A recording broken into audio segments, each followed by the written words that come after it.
जब हम निर्भर हो जाते हैं तब हम अपनी शक्ति को भूलने लगते हैं। किसी पर निर्भर हो जाना हमें हमारी क्षमताओं से दूर कर देता है, परंतु हम लोग हमेशा एक कंधा ढूंढने की कोशिश करते हैं जिस पर हम निर्भर हो सकें, जो हमारी सहायता कर सके, जो हमें समझ सके, बुरे वक्त में हमारे साथ रहे, जो हमेशा कहे कि मैं हूं ना। परंतु जो असली चीज जानते हैं वह यह आसानी से समझते हैं कि मैं हूं ना वाला शख्स आपके लिए एक मीठे जहर की तरह होता है, जो आप में आपकी काबिलियत को पनपने नहीं देता। वास्तव में तो इस सांसारिक जीवन में जिस प्रेम की बात हम सब लोग करते हैं वह निर्भरता से ही आता है, जिस पर आप जितने अच्छी तरीके से निर्भर हो सकते हैं उससे आप उतना ही प्रेम करते हैं। निर्भरता ही प्रेम बन जाती है। यह प्रेम का विकृत रूप है और इसी को हम सांसारी प्रेम के रूप में जानते हैं। जरा सोचिए कि कोई आपकी बहुत चिंता करता था, आपके जीवन के हर मोड़ पर वह आपके साथ था।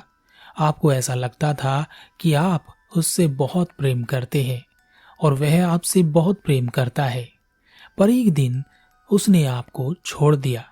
आपकी निर्भरता की लाठी टूट गई।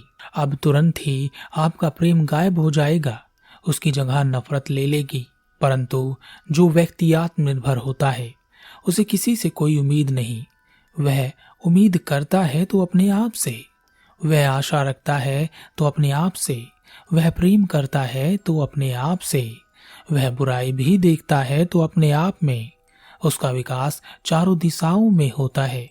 वह अपनी काबिलियत को चारों आयाम में विकसित कर पाता है और ऐसा व्यक्ति हमेशा मौन दिखाई देता है, क्योंकि वह मौन की शक्ति को समझता है और जो मौन को समझ ले वह पूजनीय हो जाता है, चाहे वह माँ हो, पत्नी हो, प्रेमी हो या खुद परमेश्वर। और अगर आप यह जानना चाहते हैं कि अपने भीतर आप कितने मौन हैं, तो इस बात पर ध्यान दीजिएगा कि जब आप परेशान होते हैं, चिंतित होते हैं, कोई आपको कुछ कहता है, आप तब भी मौन रहते हैं और सब कुछ देखते रहते हैं, या आपका मौन टूट जाता है और आप क्रोधित हो जाते हैं। हमारे रिश्ते अच्छे नहीं चलते। इसकी एक वजह यही है कि हम भीतर से मौन नहीं हैं। हम कुछ ना कुछ बोलते रहते हैं और तब चीजें हमें समझ नहीं आती और एक दिन सारे रिश्ते टूटते चले जाते हैं। परंतु जो अपने आप से रिश्ता बांध लेता है उसका रिश्ता कभी नहीं टूटता। एक कहानी है। एक गुरु का एक शिष्य था। वह 18 वर्ष का युवक था। उस युवक का कोई नहीं था। जन्म से ही उसके माता पिता ने उसे छोड़ दिया था। गुरु ने ही उसे पाला था। वह युवक हमेशा ही बचपन से किसी न किसी का सहारा ढूंढता रहता था, किसी न किसी पर निर्भर रहता था। वह सबसे ज्यादा अपने गुरु पर निर्भर हो गया था।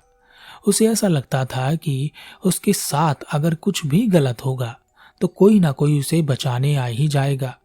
कोई नहीं भी आएगा तो उसके गुरु तो उसे बचा ही लेंगे। गुरु को उसकी इस निर्भरता से बहुत चिंता होती थी। एक दिन गुरु ने उस शिष्य को अपने पास बुलाया और कहा, तुम अब एक जवान युवक हो, तुम्हें अब आत्मनिर्भर हो जाना चाहिए। तुम्हें खुद की काबिलियत को निखारना और परखना चाहिए। अब तुम्हें परम ज्ञान की ओर अग्रसर हो जाना चाहिए। युवक ने कहा, गुरुदेव आप परम ज्ञानी हैं और मैं जानता हूं कि आपके आशीर्वाद से, आपकी कृपा से मैं परम ज्ञानी हो ही जाऊंगा। मुझे इसके लिए कोई चिंता नहीं है। गुरु ने कहा, पुत्र तुम्हारा अपना अभी कोई अस्तित्व नहीं है।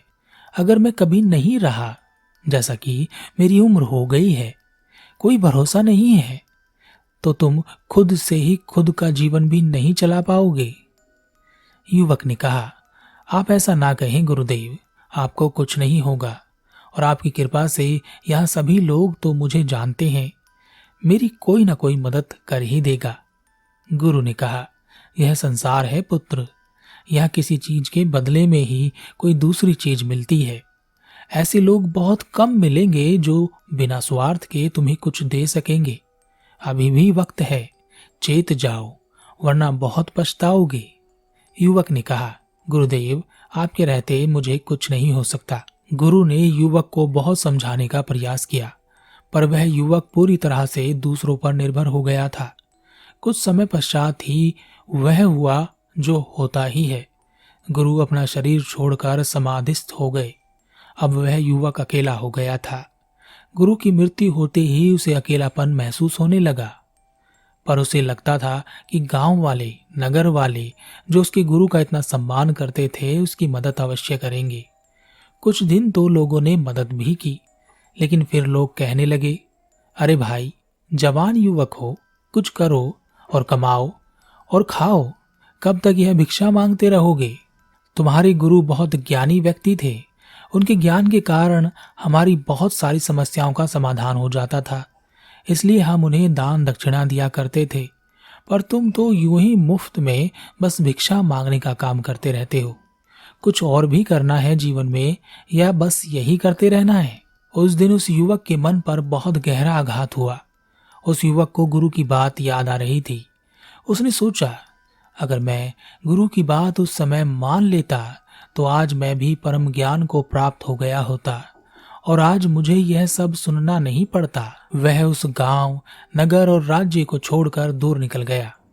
धीरे धीरे लोगों का व्यवहार देखकर उसे ऐसा लगने लगा कि यहाँ कोई किसी का नहीं है, सब स्वार्थ से भरे हैं। कोई किसी से प्रेम नहीं करता, सब स्वार्थ करते हैं। मेरे पास मेरा कहने के लिए कोई नहीं है। मैं इस भरी दुनिया में इतनी भीड़ में अकेला हूँ। मैं किस पीड़ा में हूँ, किसे सुनाऊं, किसे कहूं? एक दिन वह युवक एक जंगल में बैठा हुआ था, ध्यान करने की कोशिश कर रहा था, परंतु क्योंकि वह भूखा था तो उसका ध्यान नहीं लग पा रहा था। तभी उसे एक गुरु ने देखा। वह गुरु उसके पास आए और कहा, सुनो पुत्र, भूखे पेट भजन नहीं होता, तो ध्यान कैसे होगा? मेरे पास भोजन है, भोजन करो और तब ध्यान करो। उस युवक ने भोजन किया और गुरु का धन्यवाद दिया और सोचा, अगर मैं इन गुरु का शिष्य बन गया तो मेरी सारी समस्याओं का समाधान हो जाएगा। यह सोचकर उसने गुरु से कहा, गुरुदेव, मैं परम सत्य को प्राप्त करना चाहता हूँ। क्या मैं आपका शिष्य बन सकता हूँ ताकि मुझे आपका मार्गदर्शन मिल सके? गुरु ने कहा, अगर हम अपना मार्गदर्शन खुद नहीं करते तो कोई इस दुनिया में हमें मार्ग नहीं दिखा सकता। मैं तुम्हें अपना शिष्य स्वीकार करता हूँ। वह युवक गुरु के साथ आश्रम में रहने लगा। अब वह युवक गुरु के ऊपर निर्भर हो गया था। गुरु को यह बात जल्दी ही नजर आ गई कि वह युवक उन पर निर्भर हो रहा है, खुद से ही वह कोई प्रयास नहीं कर रहा था। एक दिन रात को गुरु ने उसे अपने पास बुलाया और कहा, बैठ जाओ और ध्यान लगाओ। जब तक ध्यान ना लग जाए यहां से मत उठना, चाहे जो हो जाए। युवक ने कहा, गुरुदेव, किस प्रकार, किस मुद्रा में बैठना है?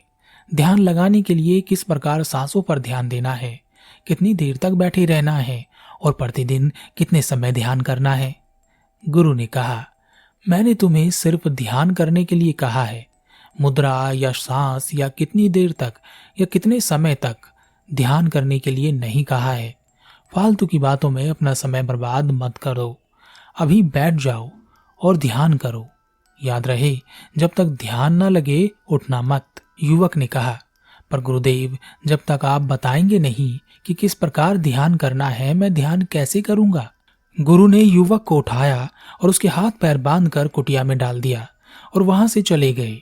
वह युवक बचाओ बचाओ चिल्लाता रहा, पर अब वहां कोई नहीं था। रात का समय था, जंगली जानवरों की आवाज भी आ रही थी और वह घबराया हुआ भी था। फिर उसने कोशिश करनी शुरू की। बहुत समय तक उसे सफलता नहीं मिली। फिर उसकी नजर एक धारदार चीज पर पड़ी। उसने अपने हाथों पर बंधी रस्सी को उससे रगड़ना शुरू किया और आखिरकार बहुत मेहनत करने के बाद वह बंधन मुक्त हो ही गया। तभी गुरु कुटिया में वापस आए और कहा, तुम्हारी मदद किसने की? कौन था वह जो तुम्हारी मदद करने आया था? कौन था जिसने तुम्हारी रस्सियां खोल दी? युवक ने कहा, कोई नहीं, यह तो मैंने ही किया है, यहाँ कोई नहीं आया। गुरु ने कहा, बस यही तो मैं तुम्हें समझाना चाहता हूँ पुत्र। अपनी आंखें बंद करो और ध्यान में बैठो और सुनो। कोई नहीं आएगा, तुम्हें बचाने कोई नहीं आएगा, तुम्हें आगे ले जाने कोई नहीं आएगा, तुम्हारा काम करने कोई नहीं आएगा। कोई नहीं है जो तुम्हारे जीवन भर तक साथ दे सके। वह एक ही है जो इस संसार में तुम्हें संभाल सकता है और वह तुम खुद हो। तुम्हें आगे ले जा सकते हो। तुम ही खुद को दुखों से बाहर निकाल सकते हो। तुम्हें परम सत्य तक पहुंचा सकते हो। तुम्हें ध्यान का मार्ग दिखा सकते हो। शिष्य ध्यान में खो गया। पूरी रात वह ध्यान में बैठा रहा। अब उसे ध्यान में किस प्रकार बैठना है, कितनी देर बैठना है, सांसों पर किस प्रकार ध्यान देना है, दिन में कितनी बार ध्यान करना है, इस बात से कोई फर्क नहीं पड़ रहा था। सुबह वह ध्यान से उठा और गुरु के पास आकर बोला, गुरुदेव, आपने मेरी आंखें खोल दी। मैं अपने आज तक के जीवन में दूसरों पर निर्भर रहा, पर मैं अब समझ गया हूँ कि यहाँ केवल वही अपनी असली काबिलियत को, अपनी असली शक्ति को पहचान सकता है जो खुद पर निर्भर रहता है। मैं आपसे यह जानना चाहता हूँ कि परम सत्य तक पहुँचने का मूल मंत्र क्या है। गुरु ने कहा, अब तुम अपने मार्गदर्शन में हो, तो मेरा दिखाया रास्ता भी तुम्हें मदद करेगा। तो सुनो, मौन ही वह मूल सूत्र है जो परम सत्य तक पहुंच जाता है। मौन भी बाहर का नहीं, मुख का नहीं, भीतर का होना चाहिए। भीतर जितना मौन उतर जाता है, हमें चीजें उतनी अधिक स्पष्ट दिखाई देने लगती है, और यही स्पष्टता सत्य की ओर ले जाती है। जब तुम अपने मुख से बोलो तो तुम्हें अपना हर शब्द सुनाई दे। तुम इतने मौन हो जाओ जितना मौन यह ब्रह्मांड है, तब तुम इस ब्रह्मांड के साथ इसकी भाषा यानी मौन की भाषा में बात कर सकोगे। जो जितना मौन हुआ है उसने उतना ही पाया है। युवक ने कहा, गुरुदेव, आपने जो मार्ग दिखाया, मैं उस मार्ग पर अपना मार्गदर्शन अवश्य करूंगा। अब मैं आपसे आज्ञा चाहता हूँ, मैं अपनी यात्रा आगे बढ़ाना चाहता हूँ। यह कहकर वह युवक अपने ऊपर निर्भर होकर खुद से मुलाकात करने निकल पड़ा। मौन ही वह शक्ति है जो हमें हमारे अस्तित्व तक पहुंचा सकती है, परंतु वर्तमान में सभी लोग बाहर से ही नहीं अपितु भीतर से भी अपने मौन को खो चुके हैं। और क्योंकि व्यक्ति हमेशा दूसरों में अपनी खुशी ढूंढता है, यानी दूसरों पर निर्भर होने की कोशिश करता रहता है, इसी कारण से उसकी खुशी, उसका दुख, उसकी शक्ति, उसकी पहचान सब दूसरों पर ही निर्भर हो जाती है। जो अपने तक पहुंचा है, उसकी खुशी, उसका सुख, उसकी शक्ति और उसकी पहचान सब उसी के हैं।